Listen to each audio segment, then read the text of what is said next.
তোরা আমার লেখা ছাপাবি না তোরা আমার লেখা। তবে কষ্টকর মৃত্যুর জন্য তৈরি হ।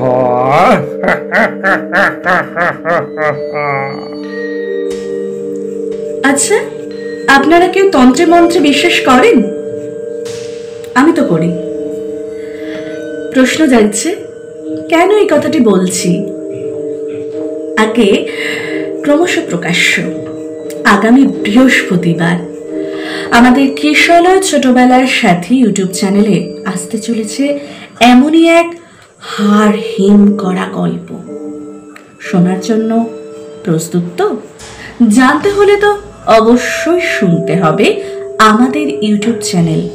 আর হ্যাঁ, একটা ছোট্ট উপদেশ, একা শুনবেন না, আর কোনো বাচ্চা তো অবশ্যই নয়, তাহলে ভয় পেতে পারেন।